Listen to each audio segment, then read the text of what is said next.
अस्सलाम वालेकुम and welcome to जोर का जोड़। आई होप आप लोग खैरियत से होंगे और अच्छे से अपना ख्याल रख रहे होंगे। Another day and another show, but just 2 more days left and then जोर का जोड़ T20 वर्ल्ड कप 2024 स्पेशल की हो जाएगी शुरुआत। So yes, we all are excited and we all are geared up for this big event, this marquee event of this year. So yes, आज जो है बहुत सारी बातें होंगी, मगर आज obviously we want to relive जो सारी सिचुएशन सिनेरियोज हुए। T20 वर्ल्ड कप का आगाज हुआ 2007 में पाकिस्तान टीम के साथ क्या हुआ क्या नहीं हुआ, एंड देन 2009, एंड किसको नहीं याद कि 2009 में फिर पाकिस्तान टीम के साथ क्या हुआ और क्या नहीं हुआ।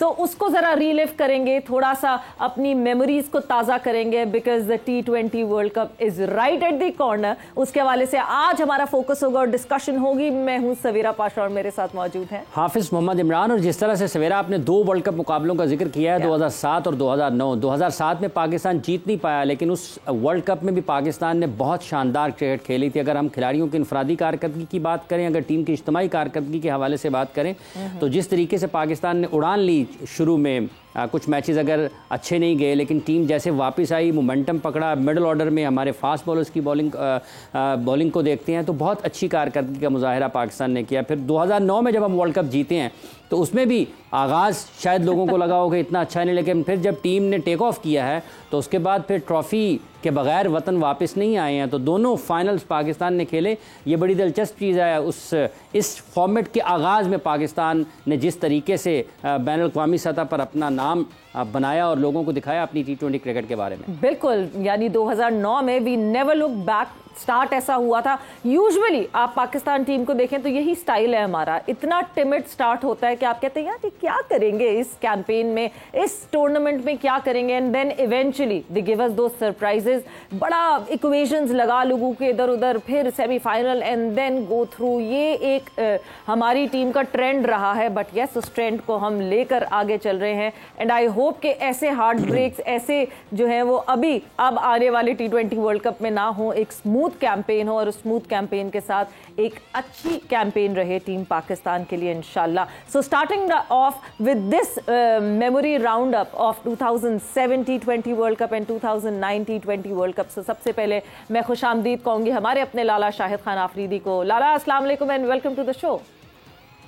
वालेकुम सलाम सवेरा, इमरान, उम्मीद है आप दोनों खैरियत से होंगे। बिल्कुल खैरियत से। लाला, ज़रा अब ना अपनी मेमोरीज को थोड़ा सा झंझोड़ लें, क्योंकि हम आपको वापस ले जाने वाले हैं 2007 में, उसके बाद 2009 में। सो याद करना शुरू कर दें किस्से, क्योंकि बहुत सारे किस्से पूछने वाले हैं।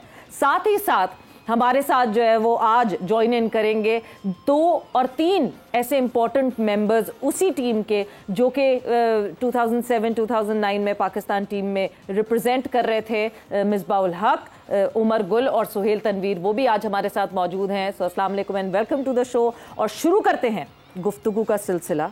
सो लाला, सबसे पहले हाँ बिल्कुल शायद भाई, ये 2007 का अगर हम वर्ल्ड कप का जिक्र करते हैं, उसमें आपको क्या ख़ास चीज़ पाकिस्तान की टीम में थी जिसकी वजह से, या फिर आप जब आप वर्ल्ड कप का फाइनल खेले हैं तो जाने से पहले भी कुछ था कि हम फाइनल तक जा सकते हैं? कोई ख़ास चीज़ क्या आपको उस टीम में नज़र आती है? देखिए, जो ख़ास चीज़ होती है वो लीडरशिप को मैं बहुत ज़्यादा ऊपर रखता हूँ, क्योंकि लीडर ये होता है जो टीम को एज अ यूनिट के तौर पे खिलाता है, और इंडिविजुअल परफॉर्मेंसेस होती हैं, रिस्पॉन्सिबिलिटीज़ होती हैं, जिसकी वजह से एक अच्छा यूनिट बन के सामने आता है और अच्छा परफॉर्म करता है। तो अगर 2007 की बात करें, मेरे ख्याल में शोएब मलिक ने बड़े अच्छे तरीके से टीम को लीड किया। सबको एक यूनिट का बनना वो सबसे इम्पॉर्टेंट चीज़ है कि आपस में प्लेयरों के दिल बने हुए हों और आपस में प्लेयरों का एक ही गोल हो, एक ही मकसद हो, और वो सिर्फ और सिर्फ जीत हो। तो उसके लिए होता क्या है कि जो सीनियर्स होते हैं या हर इंडिविजुअल लड़का, उसकी कोशिश ये होनी चाहिए ये थी कि यार मैं परफॉर्म करूं, मैं टीम को जितवाऊं। तो इसलिए इंडिविजुअल परफॉर्मेंस पे फोकस ज़्यादा था, एंड देन फिर वो जब आप रखते हो फिर टीम की जो एज अ टीम जो अचीवमेंट होती है वो आपको मिल रही होती है। तो यूनिटी मेन चीज़ है, आपस में सारे प्लेयरों का मकसद एक होना चाहिए कि हम आए किस लिए हैं यहाँ पे, तो वो सबसे इम्पॉर्टेंट है। बड़ी अच्छी यादें, अच्छा लीड किया शोएब मलिक ने, अपने सीनियर्स को रिस्पेक्ट के साथ सबको साथ लेके चले, एंड देन सीनियर्स ने अपनी रिस्पॉन्सिबिलिटी ली, जिसकी वजह से मेरे ख्याल में बड़ा ज़बरदस्त पूरे टूर्नामेंट में बड़ी अच्छी क्रिकेट हमने खेली। मेरी अपनी इंडिविजुअल बड़ी अच्छी परफॉर्मेंसेज रही हैं बॉलिंग में ख़ास तौर पे, एंड देन फिर शोएब मलिक की कप्तानी बहुत अच्छी रही, मिसबाह, सुहेल, तनवीर, उमर गुल, इंडिविजुअल हर प्लेयर ने बड़ा अच्छा परफॉर्म किया, जिसकी वजह से हम फाइनल में पहुंचे हैं। बट लाला, क्या 2007 में पाकिस्तान टीम की जो अच्छी परफॉर्मेंसेज हुई, क्या उसकी एक मेजर रीजन ये भी थी बिकॉज 2007 में दुनियाई क्रिकेट से जो है वो आमना सामना हुआ T20 वर्ल्ड कप का, बट पाकिस्तान में तो मेरा ख्याल से बहुत अरसे से T20 क्रिकेट खेली जा रही थी, चाहे वो रमजान टूर्नामेंट हो, चाहे वो किसी और फॉर्म में हो। बिल्कुल बिल्कुल सवेरा, आपने बिल्कुल ठीक कहा, क्योंकि हम बहुत अरसे से, बहुत पता नहीं कब से 90s से मैं कहूँगा कि यहाँ पे पाकिस्तान में T20 रमज़ान फेस्टिवल होता था और हर जगह क्रिकेट खेली जाती थी, सिर्फ कराची में नहीं हर जगह खेली जाती थी, रमज़ान की रौनक होती थी वो, तो हमें पता था T20 फॉर्मेट का सही तरीका, एंड देन फिर क्योंकि हम डोमिनेट कर रहे थे T20 के अंदर, एंड देन फिर ज़ाहिर बात है फिर बाकी जो दुनियाई क्रिकेट है, बाकी जो ममालिक हैं, उन्होंने इस क्रिकेट को अडॉप्ट किया और उसके अंदर जितनी भी नई स्किल्स, उल्टे सीधे शॉट्स वगैरह सारे उन्होंने अपनी स्किल्स को डेवलप किया, एंड देन फिर बॉलर्स की अगर आप स्किल्स बात करें, स्लो वन, यॉर्कर्स वगैरह, जो भी नई चीज़ें आपको देखने की मिलती हैं मॉडर्न क्रिकेट के अंदर, ये T20 फॉर्मेट के बाद काफ़ी अवेयरनेस आना शुरू हो गई थी सारे प्लेयर्स को, और एज अ प्रोफेशनल उन सब ने अडॉप्ट की इस चीज़ को। बिल्कुल। अब हम मूव ऑन करते हैं उस शख्स की तरफ, मिसबाह उल हक की तरफ, जो कि उस आखिरी मोमेंट पे वहाँ मौजूद थे, और मिसबाह मतलब फाइनल में एक वाहिद बैटर आप जो कि पिच पर उस वक्त लंबा खेले, मौजूद रहे, और उस बॉल के अलावा जिस पर आप आउट हुए थे, उसके अलावा क्या कहीं कभी भी डाउट हुआ कि ये नहीं हो पाएगा? 2007 में जब विकेटें गिर रही थी और जब लाला आउट हुए तो उस वक्त फाइनल में थोड़ा सा ऐसी सिचुएशन हुई कि लगा कि हाँ मुश्किल हो सकती है। उससे पहले तक ये था कि रन्स ऐसे हैं, ग्राउंड ऐसा है, बाउंड्रीज बड़ी छोटी हैं, स्पेशली स्पिनर्स के ओवर अभी पड़े हुए थे, और लेग साइड की जो बाउंड्रीज दोनों तरफ थी वो बड़ी छोटी थी, तो उम्मीद थी कि पूरे ओवर हम खेलेंगे और 20वें ओवर तक हम ले जाएंगे इसको, मैच को, तो हमारे बड़े चांसेस हैं जीतने के। और ये भी था कि हमारी जो बैटिंग लाइनअप थी, यासिर अरफात भी बैटिंग कर लेते थे, उसके बाद सुहेल को, दुनिया को तो इतना नहीं पता था, मुझे पता था कि सुहेल तनवीर अच्छा हिटर है और अच्छे शॉट वो मार लेता है, पर उमर गुल अच्छी खासी बैटिंग कर लेते, तो उम्मीद थी कि अगर हम एंड तक ले जाऊं और मैं खड़ा रहूं एक तरफ से तो हमारा चांस बन सकता है। बट अल्लाह को कुछ और ही मंजूर था, मुश्किल पार्ट जो था वो हमने कर लिया, और जब बिल्कुल ही आसान था, एक शॉट दूर थे, तो वहाँ पे आई जस्ट गॉट आउट, शायद वो शॉट सही एग्जीक्यूट नहीं, कोई और शॉट मार देता, but this is how it is, cricket में ऐसा होता है। But through out the inning confidence था कि वो T20 क्रिकेट बहुत ज़्यादा खेले हुए, हमें बहुत एक्सपीरियंस था, मैं खुद यहाँ पे, हम पाकिस्तान में इतनी ज़्यादा T20 क्रिकेट खेलते थे, और उसकी वजह से था कि मैच जब तक आप अंदर हैं मैच आप लेके जा सकते हैं, but it happens in cricket, और ऐसे ही आपको जब लगता है मैच हाथ से निकल गया है तो कई दफ़ा आप जीत जाते हैं, और जब लगता है कि मैच अब हमारे हाथ में है तो वहाँ से आप मैच जो है वो कई दफ़ा आप हार जाते हैं। तो this is I think the beauty of cricket. ये तो क्रिकेट की यही खूबसूरती है, जाहिर सी बात है, जहाँ आप सोच रहे होते हैं यार ये गुजर गया, जीत गए, निकल गए, वहाँ जो है अचानक से कहानी में ट्विस्ट आ जाता है। लाला, कहानी में ट्विस्ट आपके कब जहन में ये आया कि नहीं जी अब शायद जो है हम यहाँ से नहीं जीत पाएंगे? व्हेन डिड यू थिंक कि आपका वो टर्निंग पॉइंट था कि नहीं जी ये फाइनल अब हमारे हाथ से निकल गया?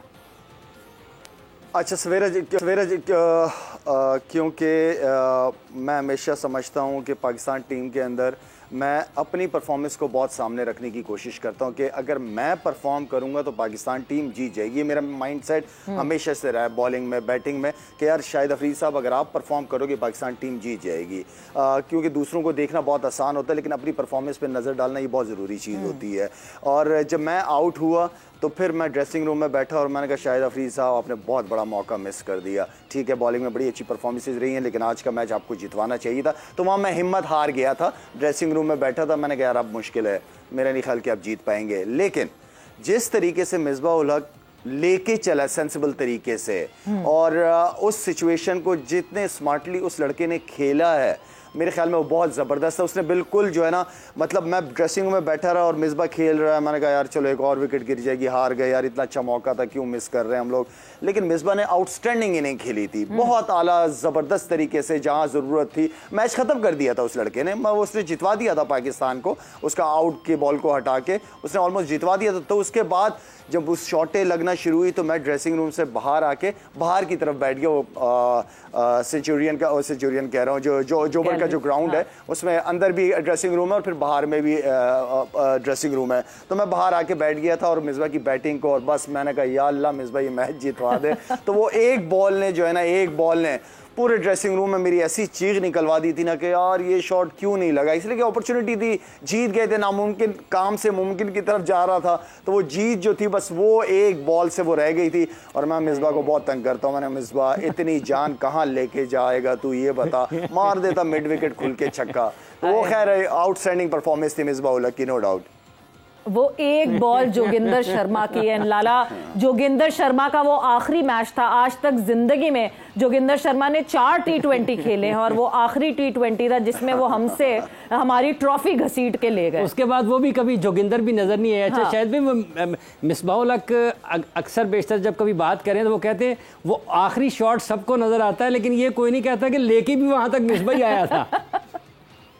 देखो एंडिंग याद रहती है ना लोगों को कि फिल्म खत्म किस चीज से हुई है। लेकिन ओवरऑल नो डाउट मिसबा की कंट्रीब्यूशन बहुत आउटस्टैंडिंग थी, बड़ी जबरदस्त परफॉर्मेंसेस रही हैं मिसबा की। मजा आया उसकी वो सीरीज देख के। और होता है मेरे ख्याल में ये चीजें होती हैं कि वो आखिरी एंडिंग अच्छी नहीं हुई तो लोगों को वो चीज ज्यादा याद रहती है। लेकिन वो मिसबा जिस तरह की इनिंग खेला है वो तो ना, उसने तो हम पहले ही मैच हार गए थे, लेकिन उस लड़के ने वहां से वहां तक लेके आए, एटलीस्ट इज्जत से हारे हम। बिल्कुल बिल्कुल बिल्कुल एज पे, फाइनल फिनिशेस पे, सुहेल तनवीर के वो छक्के। But Suhail, coming towards you, मतलब आपके साथ अगर मैं 2007 की बात करूं, उमर गुल, यासिर अरफात, ये ऐसी तैयारी हुई थी कि कोई भी टीम जो आप लोगों के सामने आ रही थी वो वीक लगती थी।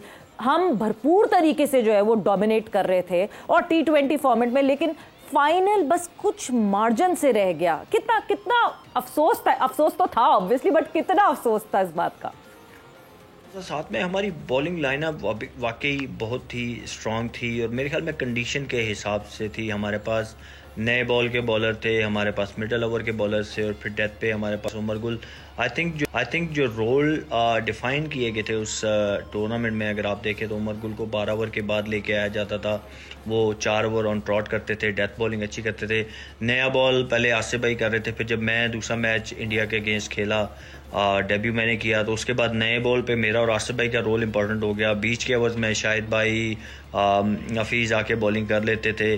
तो हमारे पास आई थिंक रिसोर्सेज भी बड़े अच्छे थे और फिर हमने उन रिसोर्सेज को यूटिलाइज बड़े अच्छे तरीके से किया। इस वजह से हमने बहुत ज़्यादा सक्सेस हासिल की थ्रू आउट द टूर्नामेंट। हमने किसी भी टीम को करीब नहीं आने दिया। अनफॉर्चुनेटली ऑब्वियसली मैं अगर कहूँ कि रिग्रेट कोई है लाइफ में क्रिकेट को लेके, तो ऑब्वियसली यही था कि हम 2007 का वर्ल्ड कप का फाइनल नहीं जीत सके। We were very close but yet bit far. वो कहते हैं ना कि फिनिशिंग लाइन को क्रॉस नहीं कर सके unfortunately, but it was a great campaign. हमने थ्रू आउट बहुत अच्छी क्रिकेट खेली and I feel proud to be part of that team. बिल्कुल, जिस तरीके से अभी सुहेल ने बताया है, तैयारियों के हवाले से आपने भी बात की है, तो शायद साहब जब हम 2007 को देखते हैं, आपको लगता है कि उस वर्ल्ड कप से पहले जो तैयारियां हुई थी बिल्कुल एक टूर्नामेंट को उसको जीतने के हिसाब से सामने रखते हुए, क्योंकि याद पड़ता है कि शायद आपने काकुल का कैंप भी किया था टीम ने और कुछ प्रैक्टिस मैचेस भी हुए थे, तो तैयारियों के हवाले से आपको कुछ याद पड़ता है कि किस किस्म की तैयारियां थी और उसका कितना फ़ायदा फिर जब आप टूर्नामेंट खेलने के लिए गए तो हुआ? इमरान, तो हमारी तैयारियां बहुत अच्छी थी। हमारे काकुल की कैंप की जो बात कर रहे हैं, बड़ा ज़बरदस्त एक्सपीरियंस रहा था काकुल का। हमारा बड़ी तगड़ी अच्छी ट्रेनिंग की थी, अच्छा लंबा कैंप हुआ था, प्रैक्टिस मैचेस खेले थे हमने बहुत ज़्यादा। तो उस वक्त जो थे फिर सुहेल तनवीर, एक वार्म अप मैच हो रहा था तो सुहेल तनवीर आया, तो वो मुझे जहाँ तक याद है, हाँ। अगर मैं गलत हूँ तो सुहेल मुझे क्लियर कर दे, बगैर स्पाइक्स के वो बॉलिंग कर रहा था। वो यूज्ड टू ही नहीं था मेरे ख्याल में मैंने सुना था कि फर्स्ट क्लास के कुछ आध मैच उसने बगैर स्पाइक्स के खेले हैं, जॉगर्स में खेले हैं, अगर मैं गलत ना हूं। तो उस सुहेल तनवीर का आना एंड देन वो बिल्कुल ही डिफरेंट बॉलर था और किसी को समझ नहीं थी, नया नया था, किसी ने उसके खिलाफ कोई होमवर्क वगैरह कोई वीडियोस ऐसी नहीं देखी हुई थी, ना अवेलेबल भी नहीं थी बल्कि। तो सुहेल तनवीर ने आके जिस तरीके से नए बॉल को संभाला, क्योंकि जिस तरह भी सुहेल कह रहा था कि वो और आसिफ एंड देन फिर मिडिल ओवर हमारे होते थे, हफीज़ के साथ या मलिक करता था मेरे साथ, एंड देन फिर उमर गुल आता था आखिरी के ओवर। तो ओवरऑल हमारी तैयारी हर लिहाज से बहुत अच्छी थी। ऊपर ये था कि जिस तरह सुहेल बात कर रहा है कि कंडीशन जो थी साउथ अफ्रीका की, वो हमारे पास जो स्किल्स थे हर प्लेयर्स के पास उसको बड़ी सूट कर रही थी, उसको उसके साथ मुताबिक बहुत स्ट्रॉन्ग कॉम्बिनेशन हमारा बना हुआ था।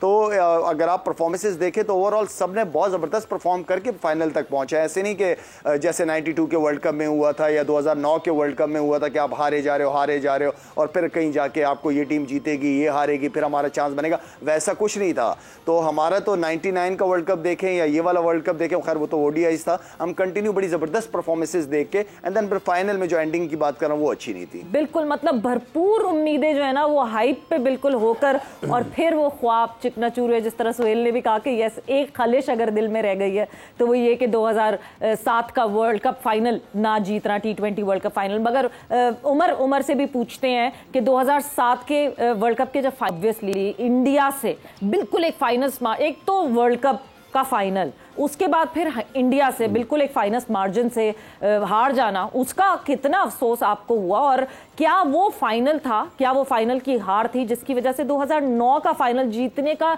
एक जज्बा आया कि नहीं जी वो पिछली दफा नहीं कर पाए थे, इस दफा करेंगे हम? इसलिए हर प्लेयर को दुख होता है, वो इतने बड़े इवेंट के फाइनल जब आप हारते हो और फिर इंडिया से जब आप फाइनल हारते हो तो ऑब्वियसली अफसोस भी हुआ था, दुख भी हुआ था, क्योंकि through out the world cup हम ज़बरदस्त मैचेस हमने खेले, बड़ा अच्छा कैंपेन था हमारा। और फिर एक लास्ट टाइम पे फाइनल में, और वो भी ऐसे कि लास्ट मोमेंट पे जब आप मैच हारते हो तो दुख तो होता है। और मेरे ख़्याल से जहाँ तक आपने 2009 की बात की है तो बिल्कुल आप किसी भी फील्ड में जब अगर आप कामयाब होना चाहते हो और आप अपनी गलतियों से नहीं सीख रहे तो कभी भी कामयाब नहीं हो सकते। तो यही हमारे माइंड में था कि जो प्रीवियस जो गलतियाँ हमने की थी 2007 के वर्ल्ड कप में या फिर फाइनल में, जो लास्ट टाइम पे हम फिनिश नहीं कर सके, तो उन गलतियों को रिपीट नहीं करना, उन गलतियों से सीखना है। और जिस तरह से हमारे वो जर्नी स्टार्ट हुई थी 2009 वर्ल्ड कप की, तो बड़ा ज़बरदस्त था। इनिशियली तो हमें इतना अच्छा स्टार्ट नहीं मिला, लेकिन बाद में जिस तरह का कम्बिनेशन हमारा बना और जिस तरह प्लेयर परफॉर्म कर रहे थे, हर बंदा चिपन कर रहा था, जो जिसको जहाँ पे भी मौका मिल रहा था, चाहे वो बॉलर हो या बैटर हो, हर बंदा ट्राई कर रहा था कि टीम के लिए परफॉर्म करे और अपनी तरफ से जो भी कंट्रीब्यूट कर सके कंट्रीब्यूट करे। और बस यही था, एक एक्स्ट्रा जज्बा ऑब्वियसली मिला था हमें कि जो 2007 का जो हम फाइनल हारे थे तो उन गलतियों से हमने सीखा और उसी की वजह से हमें 2009 में कामयाबी मिली। ठीक है भाई, मेरा ख्याल से अफसरदियों की बहुत सारी बातें हो गई, अफसोस की बहुत सारी बातें हो गई। 2007 यस, वो एक ऐसी फांस है हमारे दिल में जो शायद वक्तन फवक्तन चुपती रहेगी, मगर फिर आया 2009 और 2009 में मरहम लगा उस फांस को। एक ब्रेक पर जाएंगे और जब ब्रेक से वापस आएंगे तो वो जो 2009 की एक अच्छी मेमोरीज हैं, जाहिर सी बात है स्टार्ट अच्छा नहीं हुआ मगर यही है team Pakistan, you least expect with them और वो आपको कारनामा करके दिखा देते हैं, you most expect with them और वो दिल तोड़ देते हैं। ब्रेक पर जा रहे हैं, ब्रेक से वापस आएंगे तो 2009 की यादों को फिर ताज़ा करेंगे।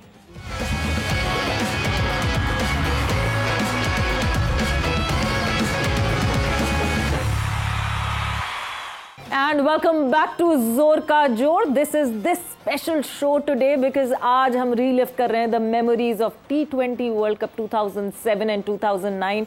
We are in conversation with Shahid Khan Afridi, Misbah ul Haq, Umar Gul and Suhail Tanveer और यादों को ताज़ा कर रहे हैं। 2007 की हमने बात की, उस ज़ख्म की हमने बात की, मगर फिर उस ज़ख्म पे लगा मरहम 2009 में और लाला 2009 आया। और 2009 अगर मैं आपसे कहूँ कि 2007 और 2009 में क्या मेजर डिफरेंस था आपके हिसाब से क्या था डिफरेंस? मेजर डिफरेंस ये था कि 2007 हार गए थे, 2009 जीत गए। नहीं, एज ए टीम में क्या डिफरेंस था लाला?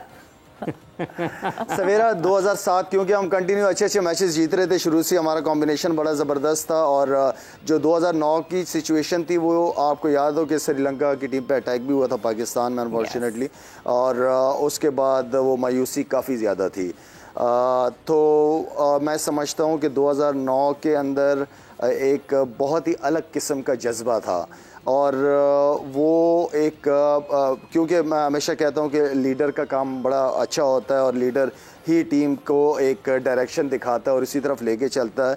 जिस तरह 2007 में शोएब मलिक ने बड़े अच्छी तरीके से लीड किया, सबको साथ लेके चले, इसी तरह यूनुस खान ने मुश्किल वक्त में टीम को बड़ा साथ को जेल किया। और अच्छी बात ये थी कि जो हम जितने सीनियर्स थे उन्होंने कप्तान को बहुत ज़्यादा सपोर्ट किया।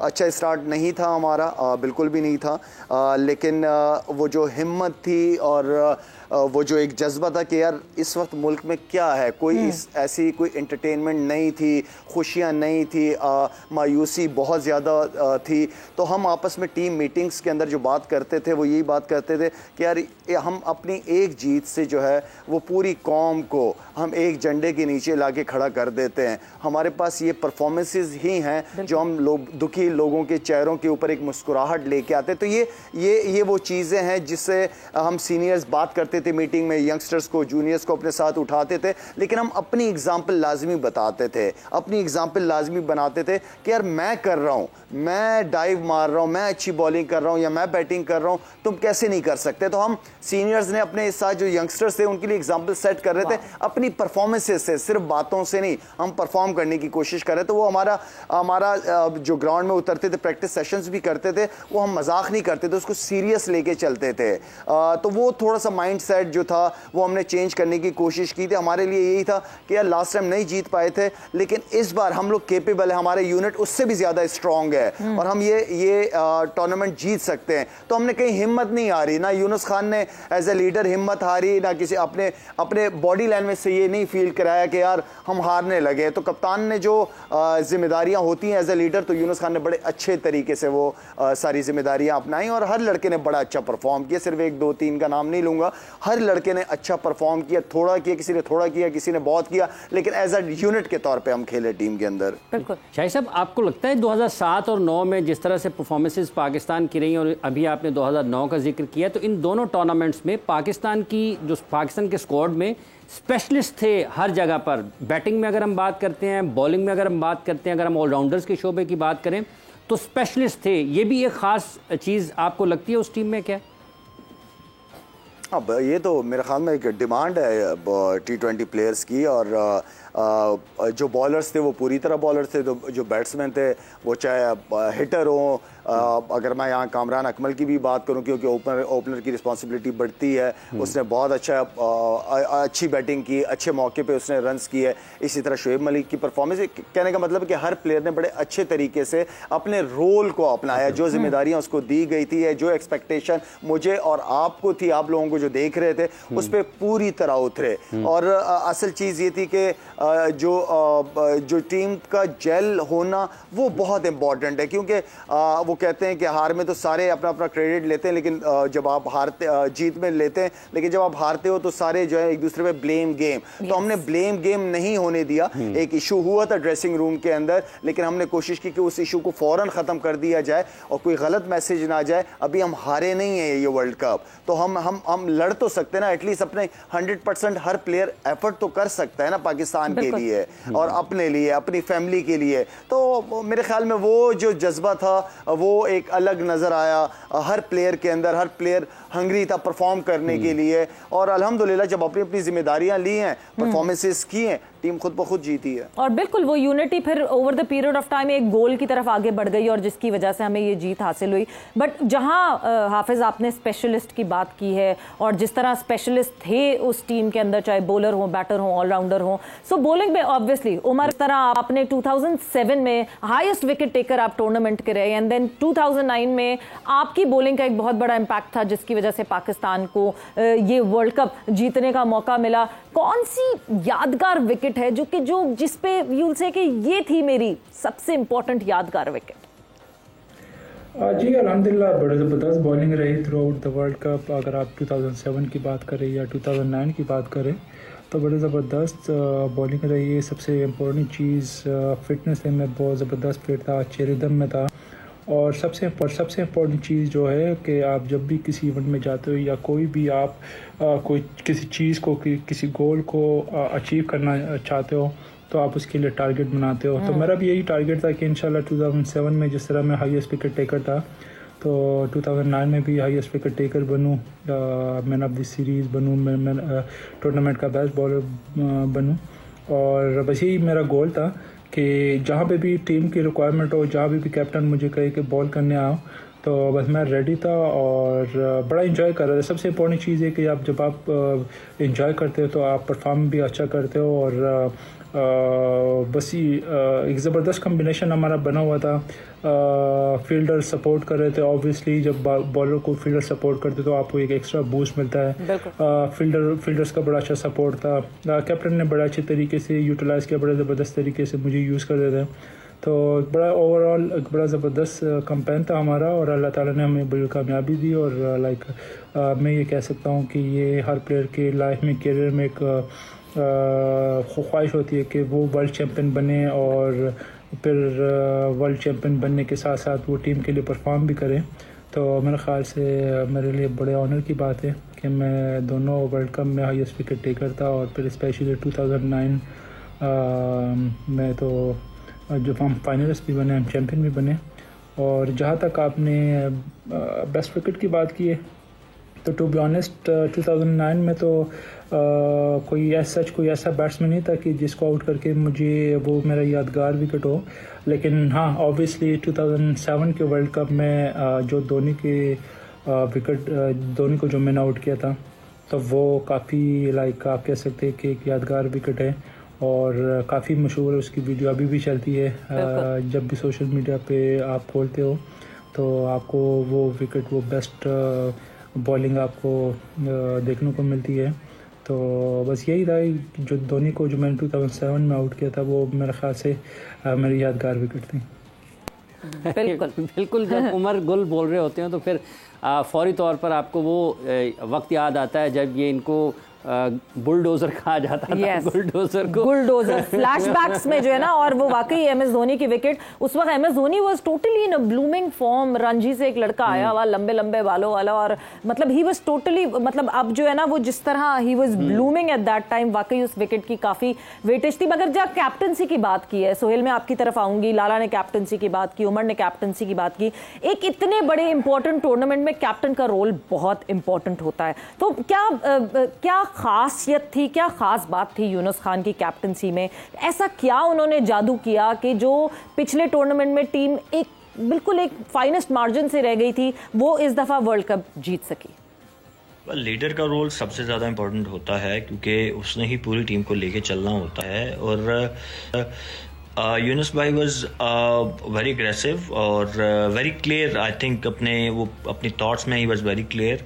और जो सबसे इम्पोर्टेंट रोल होता है लीडर का वो बिलीव पैदा करना, आई थिंक। और यूनुस भाई was very successful in that terms कि उन्होंने हमारी पूरी टीम के अंदर एक बिलीव पैदा किया था कि यार वी कैन डू इट। 2007 में हमने बिल्कुल तकरीबन वही टीम थी सारी, और वी न्यू कि हम थोड़ा सा शॉर्ट रह गए थे। तो वो डिस्कशन भी जो है वो ड्रेसिंग रूम में चलती रहती थी यार कि 2007 में फिनिश नहीं कर सके, अभी हमने फिनिश करना है। और वो बिलीव था हमारे अंदर, यूनुस भाई ने पैदा किया था कि यार हाँ वी आर गुड इनफ और we can do it and we will do it. और वो एंड पे फिर रिजल्ट आपने देखे कि 2009 का वर्ल्ड कप हमने देखिए।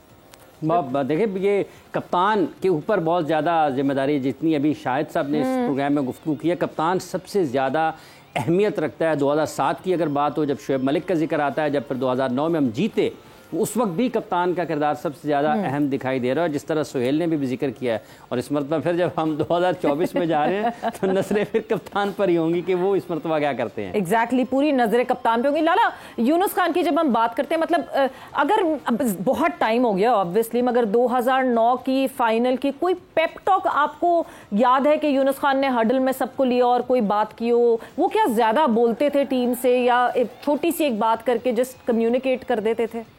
वो क्लियर मैसेज देता था। वो ज़्यादा लंबी मीटिंग या ज़्यादा लंबी बातें, मेरा नहीं ख्याल कि वो, मैंने कभी उसको नहीं सुना कि बहुत लंबी बातें कर रहा हूँ। वो मेन बात करता था और उसका बिलीव बहुत स्ट्रॉन्ग था।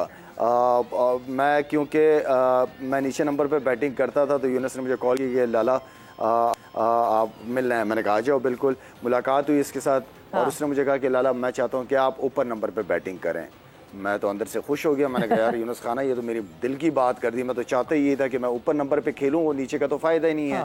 तो वो जो डिसीजन उसने लिया और वो जो कॉन्फिडेंस यूनुस खान ने मेरे ऊपर दिखाया एंड देन मैंने उसका जो रिस्पांस दिया, वो बहुत इंपॉर्टेंट चीज़ है। और कप्तान की जब सपोर्ट होती है किसी के साथ, तो वो और कप्तान का जो कॉन्फिडेंस होता है और उसका जो बिलीव होता है किसी प्लेयर के ऊपर, एंड देन वो उस प्लेयर के ऊपर जिम्मेदारी आती है कि कप्तान के उस कॉन्फिडेंस, उस बिलीव के ऊपर पूरा उतरे। तो आई मीन कि वो डिसीजन लेते हुए डरता नहीं था। वो अपना डिसीजन क्लियर लेता था। अगर उसको कोई चीज़ समझ नहीं आ रही होती थी तो एक आधा दो प्लेयरों से वो मशवरा करता था। तो आई थिंक कप्तान का जो काम है वो क्लियर होना चाहिए। वो उसने जो डिसीजन लेना है ना, उसकी जो टीम का काम है कि उस डिसीजन को फॉलो करना है, उसको सेकंड करना है और उसी तरह करने की कोशिश करना है जो लीडर की कॉल है। बिल्कुल बिल्कुल। आगे बढ़ते हैं तो फिर 2009 की हम बात जब कर रहे हैं तो मिसबाहुल हक हमारे साथ है। मिसबाह, आप ये बताइएगा कि जब हम 2007 को देखते हैं, उसका फाइनल देखते हैं, बिल्कुल आपने एक बड़ा मुश्किल वक्त था जब पाकिस्तान की टीम की विकटें गिरी हुई थी, आप फाइनल के लिए फाइनल में बैटिंग के लिए आए। और फिर 2009 हमारे सामने जब आता है तो 2009 को भी देखते हैं, उस वक्त भी आप टीम का हिस्सा थे। तो किस लम्हे में 2009 के फाइनल में आपको लगा कि चीज़ें सारी की सारी पाकिस्तान के ना काबू में है, ये मैच ये 2007 वाली दोहराई नहीं जाएगी, बल्कि अब नहीं निकलेगा हाथ से। अब तारीख रकम होगी यहाँ पर। 2009 में जब हम स्ट्रगल कर रहे थे इनिशियल स्टेजेस पे, जैसे हमें पता चला कि हम क्वालिफाई कर गए हैं सेमीफाइनल में, वी वर वेरी कॉन्फिडेंट और कोई शक नहीं था। टीम को ऐसे लगता था कि इस स्टेज से अगर हम सेमीफाइनल में पहुंच गए हैं तो अब जो है इंशाल्लाह हम लोग जो है इसको जीतेंगे, अच्छा परफॉर्म करेंगे। और फिर मुझे लगता है कि जो अपोजिशंस भी थी, साउथ अफ्रीका, थोड़ा सा हमें साइकोलॉजिकल एडवांटेज था और जिस पिच पे मैच था हमें था कि स्पिन को यहाँ पे हेल्प मिलेगी। और सेमीफाइनल जीतने के बाद फिर जो फाइनल में भी आए तो श्रीलंका के गेम्स में मुझे लगता है साइकोलॉजिकली को इतना ज़्यादा प्रेशर हमारे पे नहीं था। और हम जिस तरीके से क्रिकेट खेलते हुए आ रहे थे और जैसे टीम फॉर्म में आई, जब एंड में हम आए तो हम बहुत कॉन्फिडेंट थे एज ए टीम के इंशाल्लाह जो है हम अच्छा करेंगे और जीतेंगे। बट उस पर्टिकुलर अगर फाइनल की बात करूं तो हमने स्टार्ट बहुत अच्छा किया। स्टार्ट में जो विकेटें ली उसके बाद वो सेल्फ बिलीव और ज़्यादा बढ़ता गया। फिर श्रीलंका ने अच्छा रिकवर किया, एक फाइटिंग स्कोर, जो पार स्कोर तो नहीं था उससे कम था, बट एक समहाउ फाइटिंग टोटल आप कह सकते हैं कि जिस पे एक गेम बड़े मैच में बन सकती थी, वो किया। लेकिन जब हमारी बैटिंग स्टार्ट हुई तो कामरान अकमल ने और जो हमारे ओपनर्स थे साथ, जो टॉप ऑर्डर था हमारा, जिस तरीके से हमने स्टार्ट दिया, उसके बाद टीम में जो फीलिंग थी वो यही थी कि हम लोग जो है सही जा रहे हैं। और फिर एक स्टेज आई कि जहाँ पे मुझे याद है थोड़ी सी एवरेज जो है थोड़ा सा टेंस हो गया सिचुएशन। शायद अफरीदी खेल रहे थे बट वो सही मायनों में वो ओवर था मुरलीधरन का, जिसमें शायद अफरीदी ने लाला ने जो उसको छक्का लगाया और उस ओवर में रन्स लिए। और उसके बाद ऐसी सिचुएशन आई कि थोड़ा सा ईज डाउन हो गया और उसके बाद फीलिंग हमारी ऐसी, हमें फील हुआ कि यार ये अब इतना बड़ा इशू नहीं है, अब गेम जो है हमारे हाथ में। And then obviously the way Shahid Afridi played in semi-final and final I think वो टोटल जो है पूरा मैच को कंट्रोल किया, फिर बड़ा ज़बरदस्त उसको फिनिश किया है। इसमें उड़ाना के ओवर में वो एक फुल टॉस भी होगी, नो बॉल हो गया और उसमें भी बाउंड्री आई। तो शुएब मलिक और वो इतने एक्सपीरियंस प्लेयर थे, दोनों के बड़े कॉन्फिडेंट थे हम बाहर के सिचुएशन हमारे कंट्रोल में। सो मेरे ख्याल में वो फाइनल में समहाउ थ्रू आउट कंट्रोल हमारा रहा उस मैच में। थोड़ी देर के लिए श्रीलंका मैच में आई, बट उस जो मुरलीधरन का ओवर था जिसमें वो लाला ने अटैक किया उनको, that was I think the defining moment जिस पे हमें पूरी तरीके से एक बिलीव आ गया कि now the game is in our control. बिल्कुल भाई, बड़ा टफ लाला मुरलीधरन को हैंडल करना, और वाकई मुरलीधरन पे अगर चार्ज कर दे तो वो ऑब्वियसली डगआउट में जो बैठे हुए प्लेयर्स होंगे उनका कॉन्फिडेंस ही अलग होगा। सवेरा मुरलीधरन नो डाउट दुनिया का बड़ा टॉप क्लास बॉलर रह चुका है, लेकिन मुझे कभी भी उससे कभी कोई प्रॉब्लम नहीं रही। मेरे लिए क्योंकि जब आप समझ जाओ कि दूसरा बॉल उसका किस तरह होता है, आपकी अगर बॉल के ऊपर नज़र होती है तो आप मैनेज कर लेते हो ऑफ स्पिनर को बहुत इजी तरीके से। आई नो दुनिया के लिए बहुत बड़ी थ्रेट थी, लेकिन मैं जब भी खेला हूँ उसके खिलाफ ODIs या T20 मैंने हमेशा उसको अटैक ही किया है। और क्योंकि उसकी जो स्ट्रेंथ है वो बाहर वाला बॉल है, बाहर वाला बॉल जब आप समझ जाते हो तो फिर इजी हो जाता है मैनेज का। और नो डाउट दुनियाई क्रिकेट का टॉप बॉलर रह चुका है वो। बिल्कुल। खैर लाला, जाते जाते क्योंकि वक्त का मुकाबला सख्त, आज जो है पाकिस्तान ने अपना चौथा T20 इंटरनेशनल खेलना है इंग्लैंड के खिलाफ, और this is the last match, और फिर पाकिस्तान टीम जो है वो फ्लाई करेगी वर्ल्ड कप के लिए USA and then West Indies. क्या हम अभी एक्सपेक्ट करें, क्या टीम ये फाइनल मैच खेले और बस वेदर सीरीज अपने नाम नई नाम, बट ये सोच के जाए कि एक पॉजिटिव तरीके से वर्ल्ड कप में अपेयर होना है? सवेरे देखें, अगर हम इस यहाँ की कंडीशन को, इंग्लैंड की कंडीशन को अगर हम वेस्ट इंडीज़ से मिलाएंगे तो वो मेरे ख्याल में ज़्यादती वाली बात है। यहाँ की कंडीशन डिफरेंट है, टीम बहुत स्ट्रॉन्ग टीम है, इंग्लैंड की टीम बहुत स्ट्रॉन्ग टीम है, अपनी कंडीशंस को अच्छी तरह जानती है। मैं तो कहता हूँ कि बस मैच जीतेंगे तो कॉन्फिडेंस के साथ ही वर्ल्ड कप के लिए जाएंगे। एक बड़ी टीम को उनकी कंडीशन में हरा के आप जब जाते हो नए उसके अंदर, एंड देन फिर मेरे ख्याल में उससे कॉन्फिडेंस काफ़ी बिल्ड होगा।